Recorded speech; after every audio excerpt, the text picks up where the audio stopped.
something has to be bigger than the threat, you see. Some people, they feel, no, if I turn to truth, then nobody's going to want me. I'm never going to get married. Who marries a saint or a monk or something like this? And just a minute, postpone. You see, something inside is bigger than that, and the threat is only big while you are afraid. But when you say yes, everything go. Everything go.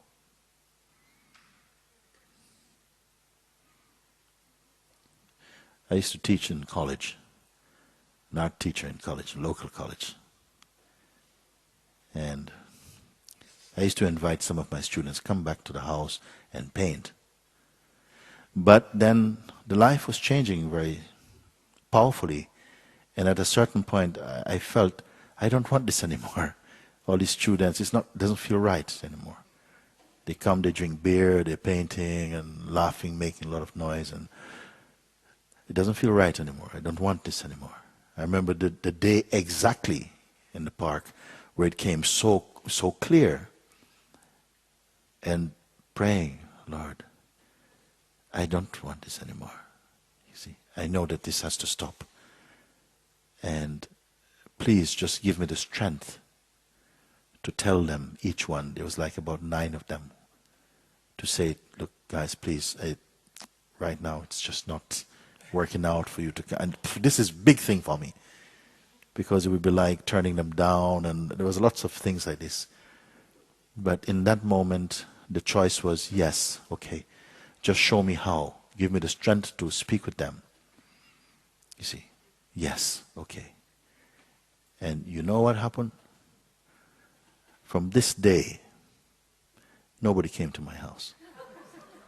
These are my students. None came. I never went to one of them and say, look, start with the easy one. It's not working out. I never said anything at all. It just did not happen. And until this day, I never asked, why you don't come anymore? I just left it. And I knew this is grace. But you must choose freedom. You see, don't pretend, well, let's see if it works out. No, you must choose. Not I want, no, I choose. I choose this. And let the consequences come, because that is true. That is faith, that is trust. And walk with that. And therefore, because of this, each one I tell exactly the same thing. Don't back away, don't run away. Don't give your mind this option. Don't put it on top. Don't respect it. It's not your friend. Not yet, it's not your friend. It's not your guru. Don't listen to him. So I know these things, how they come. It can manifest like this, these powerful feelings inside the body, but still, even in the most powerful pulsations, the power and the presence of that inner one can stay unshakable, you see. So my attitude to this, don't go to the doctor. You don't have to go to the doctor. You want to go, go. But I would not advise you, go to the doctor and say, you know what, let it take the body. Tell him, take the body then. But can you take me? Can you take what I am? Can you take what does not belong to you? Take it if it belongs to you. This is walking through the valley of the shadow of death. Not the valley of death. The valley of the shadows of death. This is what. So my answer is simple. Don't be afraid. Or feel fear, but say yes anyway. You want life to be served on a platter for you. We want so much, want everything, but offer so little of ourselves. No, you must be bold, must be strong. And the greatest strength is to say yes to the true. Yes to the true. Come what may.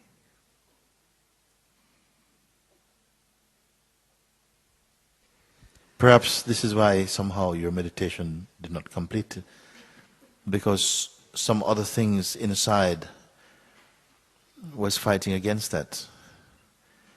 This voice of, oh, I can't do this. You really need to examine whose voice it is, because you, without even checking, you are just accepting this is me. It is not one's true. Your true voice is not this. It is not, It is our kind of cultured self. The idea we have taken to be who we are is speaking like that. Mm-hmm. And if you live with this voice as representative of who you are, you will not be happy. And you are happiness itself.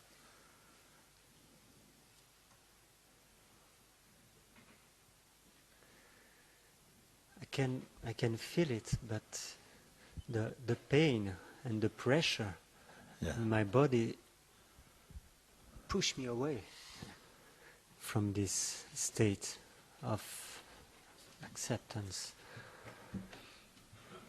And I don't know why, and it really pushed me away, because I had experience where I didn't feel anything, and I was feeling so light and really peace. Something, say the pain inside pushes something, some fear comes, and the feeling, oh no, I can't go, and all of this. But I really have to ask you in all seriousness, are you not, is there not a space in which this pain and the apparent, the intimate feeling of self, with all its reactions and so on, is seeable, is seen or not? And it feels a powerful effect, and then it calms down and it changes, and the change is seen. The presence of a kind of suffering me and the absence of the suffering me. Are they not sensations in consciousness which is equal? If I cannot convey this to you, I have nothing really to convey with it to you, because the rest is too ridiculous. If I cannot get this across to you, that you are your higher self, there's always that space, but we are so focused on the story of me and the reactions that happen, and this is happening to me, and we feel the me is all you know. But the me is also known, it's also seen. But then you feel, but there is no life in that knowing place where I or me becomes only an object in that view. But that's only another assumption. You have not tested that water. You maybe imagine that when the you is seen to be not real in quite that way, it's only a costume, a mask worn by the Absolute. And if that is seen, it's like end of life, end of. No more fun, as though mind is the seat of fun. No more fun, no more joy. It's just, I'm going to be sitting on a shelf like a Buddha, and what's the fun? This is all your mind. It's all mind. I am not that mind. Therefore, I come to share with you this, the infinite space that you are, which can include the small self, but just superficially, playfully. But now, this small idea of self is like your life.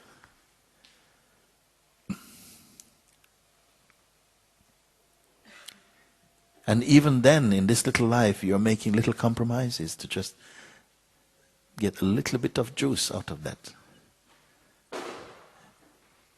And you are the mighty being. You are the mighty being. Not for the time being. You are the mighty being, you see. What it means, mighty being.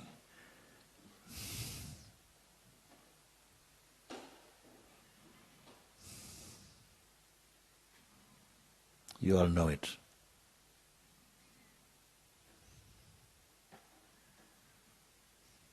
You know it's not enough, this. You know it's this is not enough. But you're afraid to find that which is more than enough. Which is no distance from you, except the distance of a thought or some concepts which you momentarily treasure and give value to, like that. And it's not a blame, but it's a mighty invitation to say, take a step.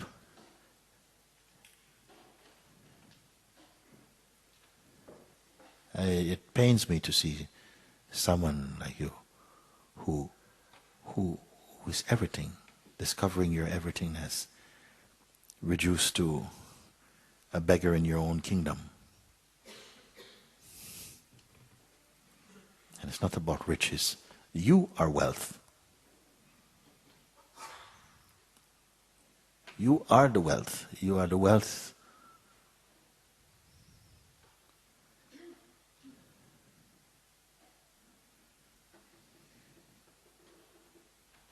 Yes.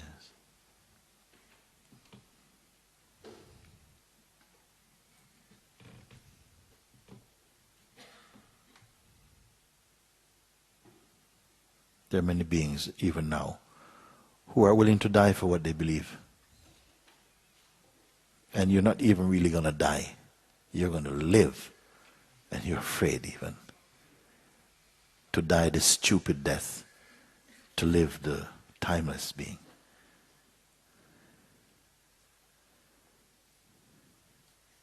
And there's a song, it says, let me die now so I don't have to die again. What does it mean? To die to what is unreal, to die to death, to kill death.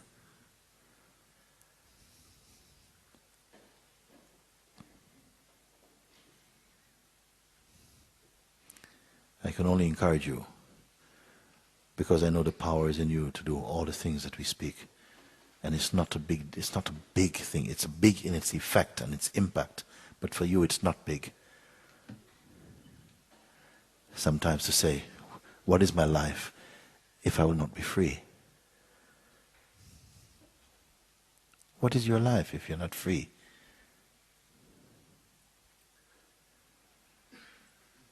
Each day we go out into the world, so to speak, with this label, I am a person. That's the label. That's your vibration. So therefore, you're saying to the world, I'm a person. Treat me like a person. Okay? And we're all doing this. But when you enter yourself and be fully there in spite of whatever, you don't have to go out and say anything. But at least you're you. I cannot look on you and perceive you in any small terms. Because I know you are the one who dwells here. So I cannot tell you to do a lesser thing. I can tell you even to do, but come on. Come on. What is this?